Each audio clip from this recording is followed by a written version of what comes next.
देखिए आज से हम लोग यूनिट 3 पढ़ेंगे, कॉमर्शियल मैथमेटिक्स। ठीक है, let us know the history of mathematics. यहाँ पे कुछ मैथ्स के इतिहास दिए हुए हैं, हिस्ट्री, जो कि आप पढ़ेंगे इसको, है ना।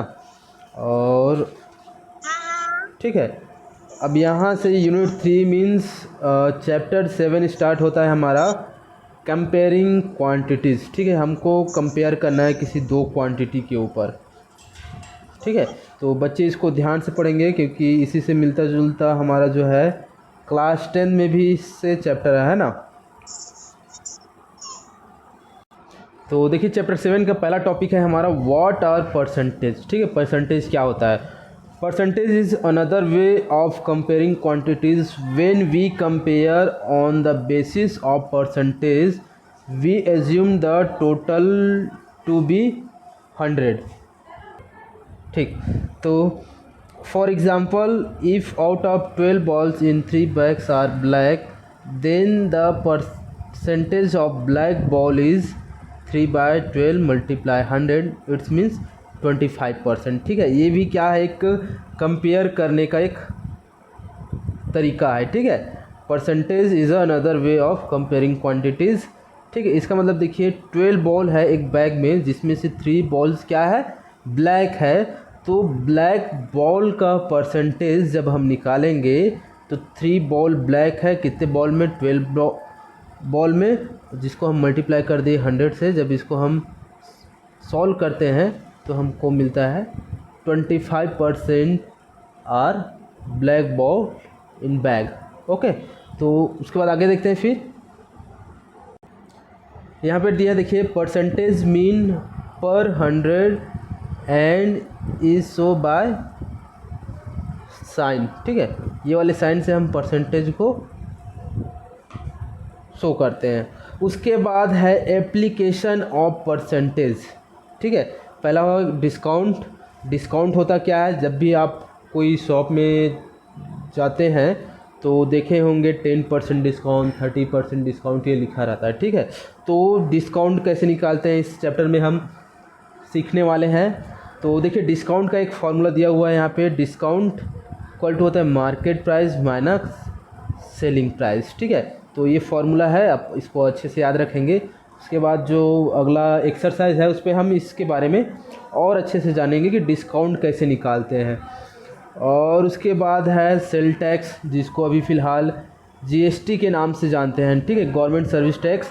पहले सेल टैक्स लगता था, और जब से नया चीज़ आया है वो है जीएसटी। ठीक है, अभी जीएसटी इंक्लूड होता है, इससे पहले वो सेल टैक्स था। ठीक है, तो सरकार जो है अपना चार्ज लगाती है, जिसको सेल टैक्स के नाम से या जीएसटी के नाम से जाना जाता है। तो जितने परसेंट उस किसी भी सामान में टैक्स लगाती है उतना हमको एक्स्ट्रा पे करना पड़ता है। ठीक है, तो इसको भी हम आगे जो है एक्सरसाइज में देखेंगे कि हम कैसे सेल टैक्स जीएसटी से रिलेटेड क्वेश्चन सॉल्व करेंगे।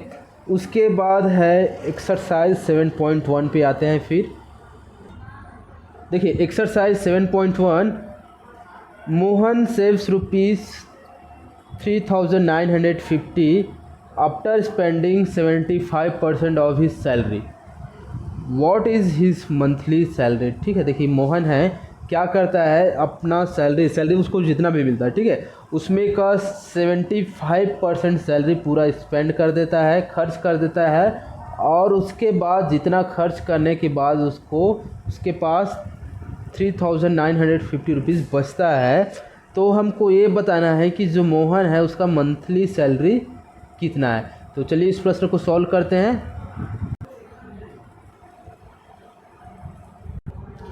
तो नंबर फर्स्ट सॉल्व करेंगे।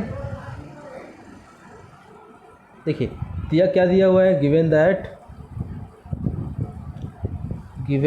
दिया है, क्या दिया है जी, Mohan spends amount from his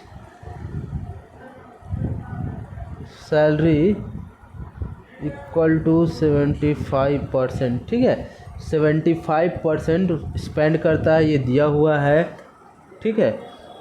और फिर और दिया हुआ है Mohan saves amount from his salary,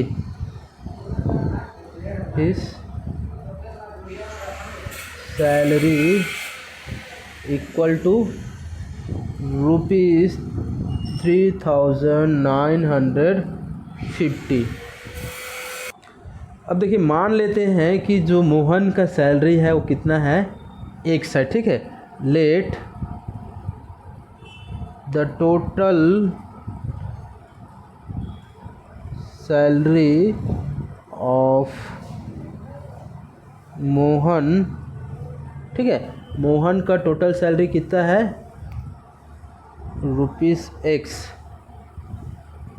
then तब क्या हो जाएगा, देखिए, X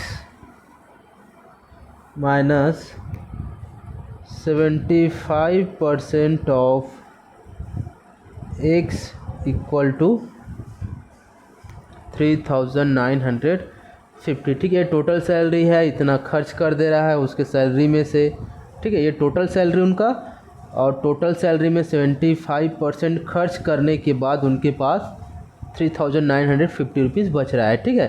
तो देखिए, इसको फिर सॉल्व करेंगे।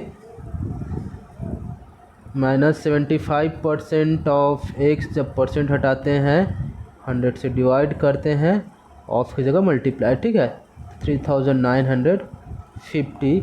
उसके बाद क्या करेंगे, ये जो है इससे मल्टीप्लाई करें, मतलब 75X हो जाएगा, और इसको ये हो जाएगा 100X minus 75X divided by 100, 3950, ठीक है। एलसीएम निकाल के इसको प्लस करते, मतलब इतना होगा। उसके बाद 100 को उधर ट्रांसफ़र कर देते हैं हम, इधर क्या बच जाएगा, 100 में 75 माइनस कर दिए तो 25X, इधर हो जाएगा 3950 मल्टीप्लाई 100, ये डिवाइड में था, इधर आकर मल्टीप्लाई में हो गया। फिर ये अब क्या करेंगे, X इक्वल टू हो जाएगा 3950 मल्टीप्लाई 100 डिवाइडेड बाय 25, मल्टीप्लाई में था, इधर आके डिवाइड में। उसके बाद फिर क्या करेंगे हम, 25 1 जा और 4 जा 100, 3950 मल्टीप्लाई 4। उसके बाद हम इसको 4 से जब मल्टीप्लाई कर देंगे तो कितना हो जाएगा, 5 0 0, 5 4 जा 20 का 0 और 8 15, ठीक है। तो देखिए 15,800 जो है उनका मंथली सैलरी है, ठीक है। तो यहाँ लिख लेंगे, dues the salary of Mohan is ₹15,800, ठीक है। तो इस प्रकार से उनका सैलरी निकल कर आ जाएगा। सबको आ गए समझ में बच्चे लोग? Yes sir. क्वेश्चन नंबर 2 है, in class 10 60% are girls, their number is 18, so what is the ratio of number of boys and girls in the class, ठीक है। देखिए, क्लास 10th है, उसमें जो है 60% गर्ल्स है और नंबर कितने हैं गर्ल्स की, 18 है। So what will the ratio of number of boys and girls, तो गर्ल्स और बॉयज़ दोनों का रेशियो कितना है हमको ये बताना है, ठीक है। तो चलिए फिर इसको हम सॉल्व करके बताते हैं आपको। देखिए, नंबर 2 को हम सॉल्व करते हैं। क्या दिया हुआ है, और given 60% of girls equal to 18, ठीक है। 60% गर्ल्स जिसका नंबर 18 है, let the total number of student are X, then 60% of student equal to 18 है ना। It's means 60% of x equal to 18। Total student में 60% जो है गर्ल है जिनकी संख्या 18 है, ठीक है।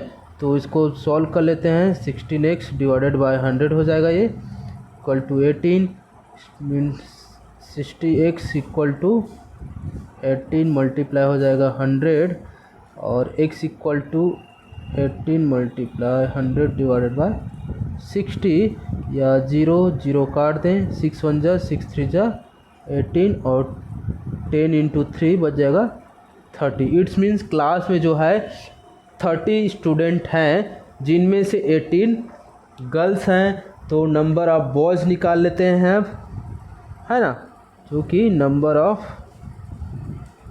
बॉयज़ इक्वल टू क्या हो जाएगा 30 minus 18। Total 30 student, 18 girls, minus कर दिए हम 12 हो गया बॉयज़, ठीक है। अब देयर रेशियो फाइंड करना है हमको। The ratio of number of boys and girls, है ना। तो उनका रेशियो क्या हो जाएगा 12:18, या फिर इसको सिंपलेस्ट फॉर्म में काट देंगे तो 6 2 जा 12, 6 3 जा 18, मतलब 2:3 ये हो जाएगा हमारा आंसर, ठीक है। रेशियो फाइंड करने के लिए बोला गया था तो 2:3 में है, ठीक है। बालक जो है कम है, बालिकाएं ज़्यादा है। नंबर 3 देखिए, an item marked rupees 950 was sold for rupees 760। Find the discount and discount percentage given. ठीक है, मैं नंबर 3 का ऐसे सिंपली बता दे रहा हूँ क्या करना। देखिए, मार्केट प्राइस दिया हुआ है 950 एंड सेलिंग प्राइस दिया हुआ है 760, है ना। तो दोनों को माइनस कर देना, फिर डिस्काउंट कितना हुआ है ये निकल जाएगा। उसके बाद डिस्काउंट परसेंटेज निकालने के लिए उसको 100 से मल्टीप्लाई करके कर लेंगे तो परसेंटेज भी निकल जाएगा, ठीक है। तो इस तरीके से उसको सॉल्व कर लेना। तो बाकी जो है हम अगले चैप्टर में पढ़ेंगे, अगले नेक्स्ट सेशन में पढ़ेंगे। आज के लिए बस इतना ही, और बाकी जितना भी बचा है आप प्रैक्टिस कीजिए, और जो नहीं बनेगा फिर उसको हम कल के सेशन में आगे सॉल्व करेंगे, ठीक है। Okay, bye bye to all, have a good day.